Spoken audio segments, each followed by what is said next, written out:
Students, आप सभी को पता है कि बचपन में हम बहुत सारी कथाएं सुनते आ रहे हैं। वैसे ही एक यहाँ पर एक लघु कथा आपको दी गई है जिसका बहुत ही गहन और महत्वपूर्ण अर्थ मालूम होता है। उस पाठ का नाम है गड़ा धन। जो धन ज़मीन में गड़ा होता है, ऐसे धन को गड़ा धन कहते हैं। पुराने लोग क्या करते थे, इस धन को बचाने के लिए, इसकी सुरक्षा के लिए ज़मीन में गड्ढा करके उस धन को सुरक्षित रूप से गाड़ देते थे और ऊपर मिट्टी डाल के उसको बुझा देते थे। और जब कभी समझो भविष्य में इसकी आवश्यकता पड़ी तो इसे निकाला जाता था।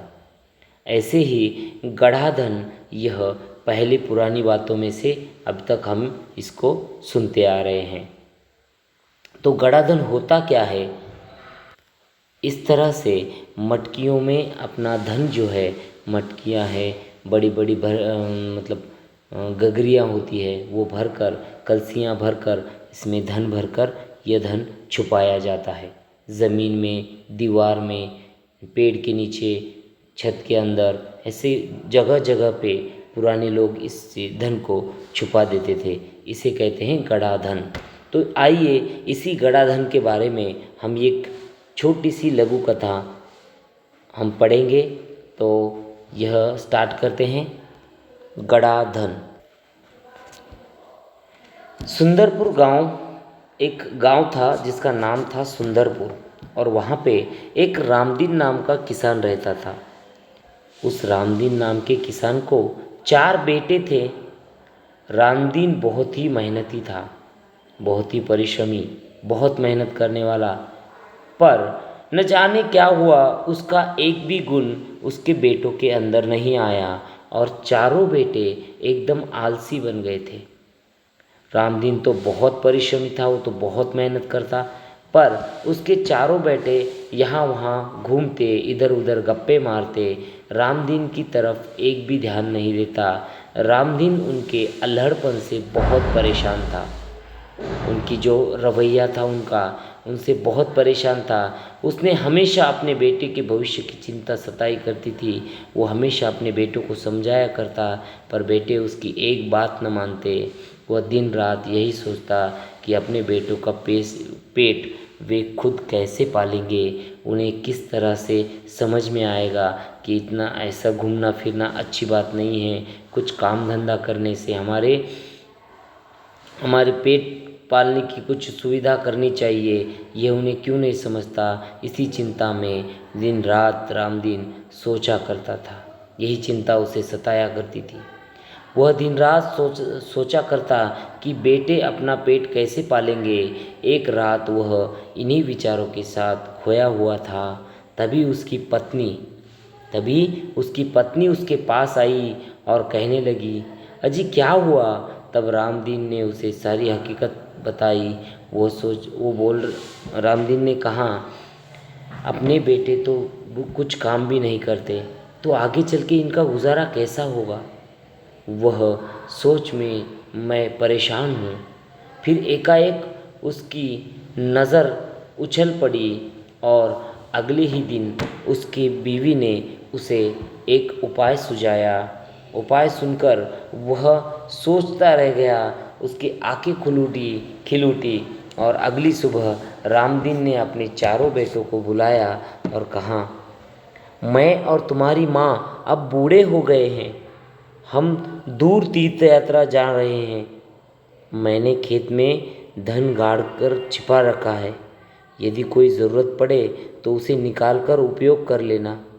गड़े हुए धन की बात सुनकर बेटे खुश हो गए और उन्होंने अपने पिताजी को खुशी खुशी तीर्थ यात्रा पर जाने के लिए कह दिया गया।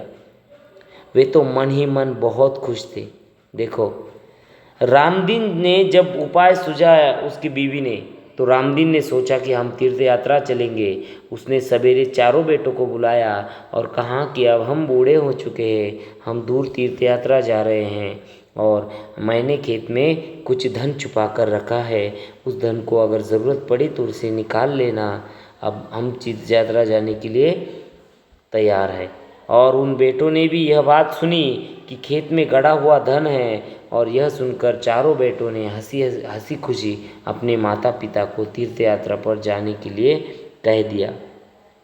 वे मन ही मन बहुत खुश थे, क्योंकि अब उन पर कोई देख रेख करने वाला नहीं था, उन पर कोई बंधन नहीं था, उन पर कोई डांटने वाला नहीं था। वे अब आज़ाद हो चुके थे।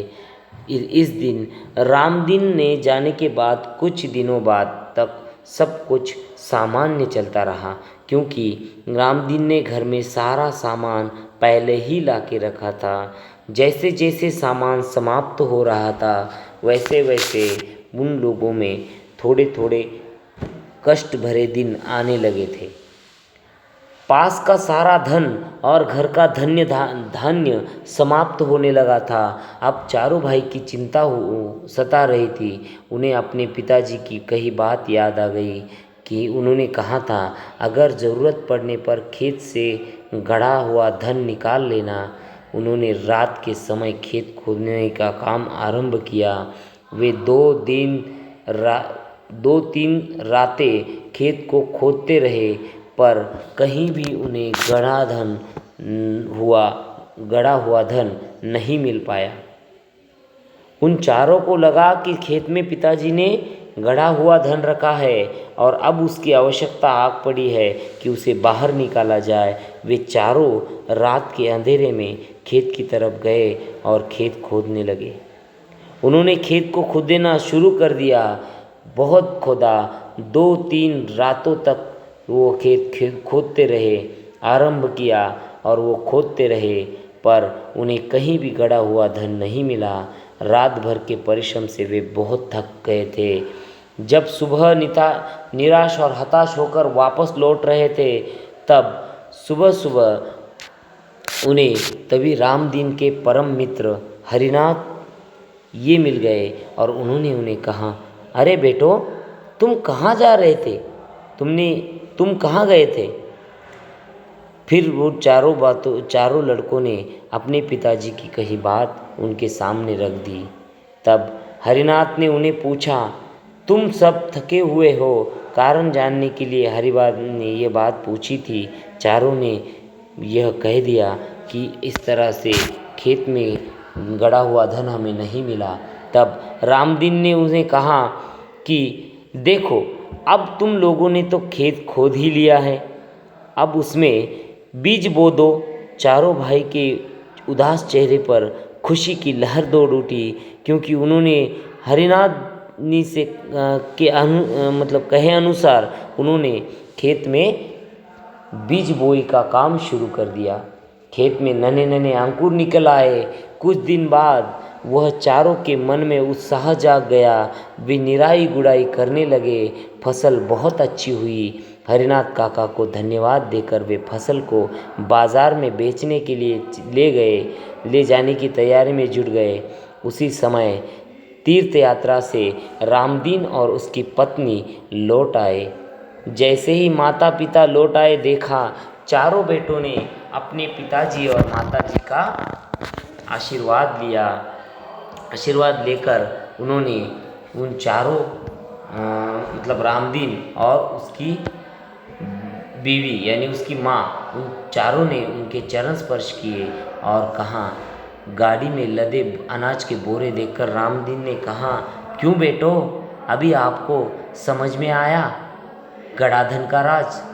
चारों ने सिर हिलाकर स्वीकार किया और कहा, हाँ पिताजी, अब हम यह सब समझ गए हैं कि जीवन में परिश्रम के बिना कुछ भी संभव नहीं।